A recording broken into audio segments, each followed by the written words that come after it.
Now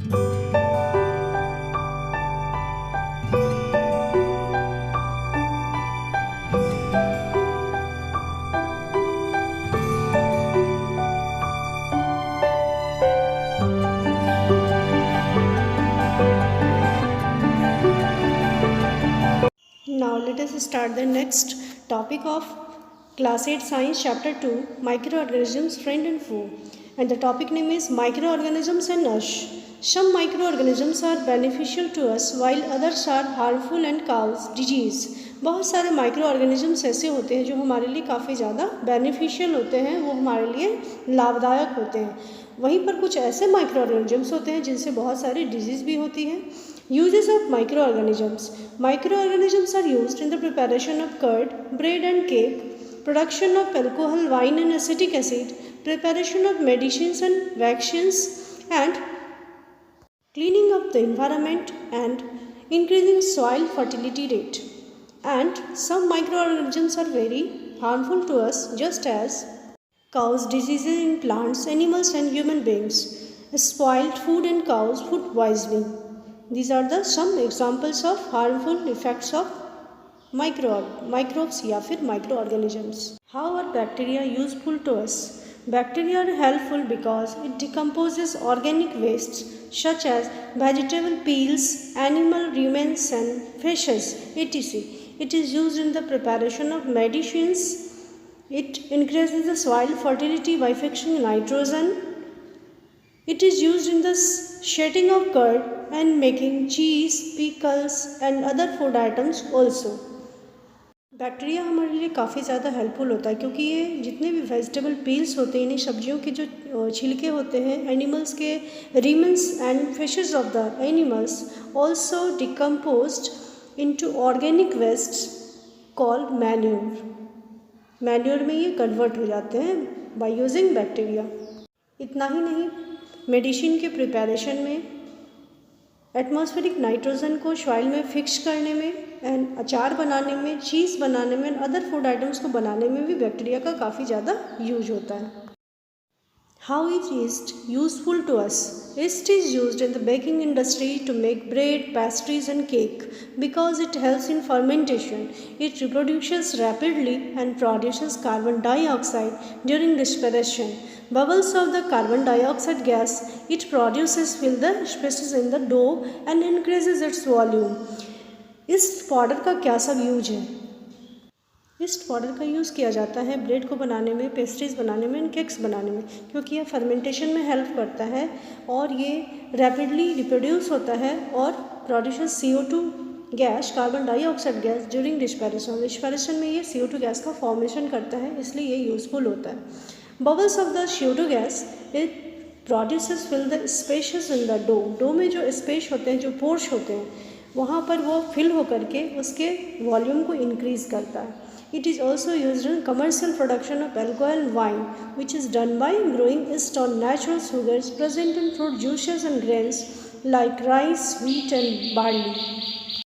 व्यावसायिक स्तर पर अल्कोहल तथा वाइन के प्रोडक्शन में भी ईस्ट पाउडर का यूज होता है, क्योंकि ये क्या करता है, तो इसके लिए, इस प्रोसेस के लिए इसे बनाया जाता है, ईस्ट पाउडर को ग्रो किया जाता है, which is present naturally sugar based on natural sugar present in fruit juices, जो कि फ्रूट जूस में प्रेजेंट होता है, और ग्रेन्स जैसे कि rice, wheat and barley etc में ये प्रेजेंट होते हैं. Antibiotics. What are antibiotics? What are their uses? Antibiotics are medicines that kill or stop the growth of disease-causing microorganisms. For example, penicillin. Antibiotics are used to cure a variety of diseases such as streptomycin, erythromycin, and tetracycline that are made from bacteria and fungi. Cure microbial infection in animals by mixing antibiotics with the feed of livestock and poultry and control several plant disease also. Antibiotics क्या होता है और इसके क्या क्या use है? सो antibiotics ऐसे medicine होते हैं जो कि माइक्रो ऑर्गेनिज्म के, जो डिजीज़ काउजिंग माइक्रो ऑर्गेनिजम्स हैं, उनके ग्रोथ को तत्काल वो किल करता है और स्टॉप कर देता है, जैसे कि penicillin.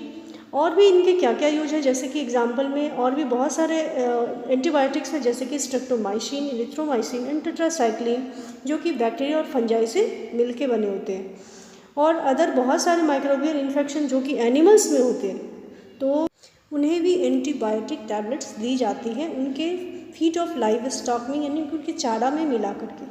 Control several plant disease, इतना ही नहीं, प्लांट डिजीज़ को भी, बहुत सारे ऐसे प्लांट डिजीज़ भी हैं, उनको भी एंटीबायोटिक्स यूज़ करके कंट्रोल किया जाता है। What precautions should be followed while taking antibiotics and why, किस टाइप के प्रिकॉशन यानी सावधानियों को बरतना चाहिए एंटीबायोटिक्स दवा को लेते समय और क्यों। Antibiotics should be taken only on the advice of the qualified doctor and one must complete the course the doctor prescribes.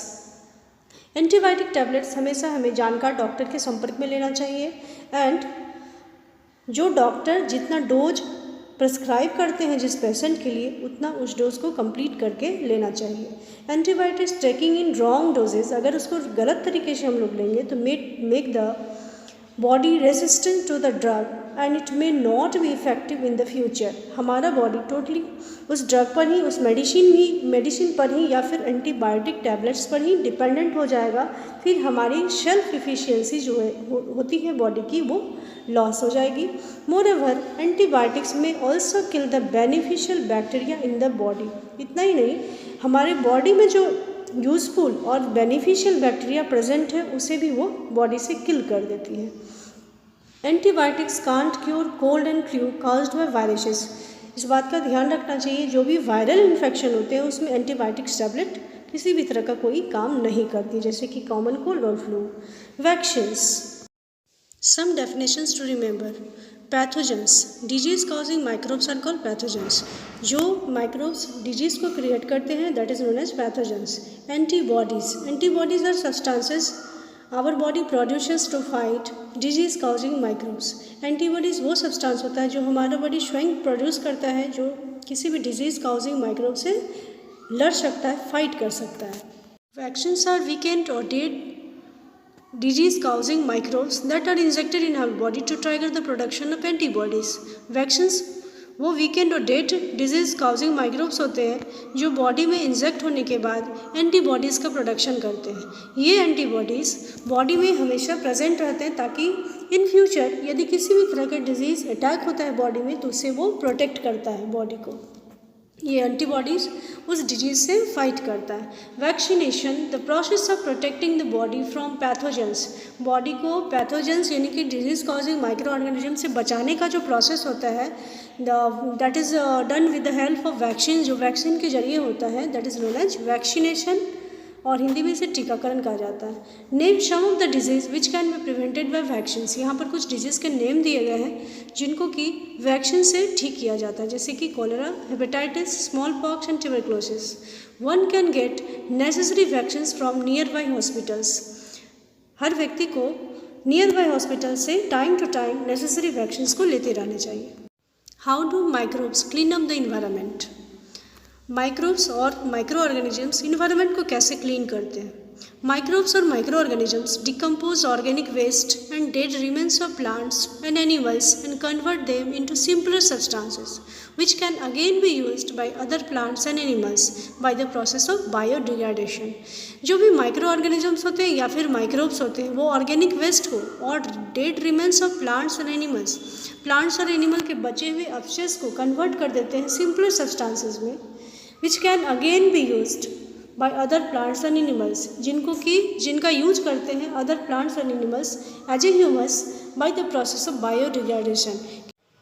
Thus they help us in getting rid of harmful and smelly substances and clean up the environment। इस तरह से micro organisms जो भी harmful और smelly substances होते हैं उनको decompose करते हैं, एनवायरनमेंट को क्लीन करते हैं। So dear student, our next topic is harmful microorganisms। Thanks।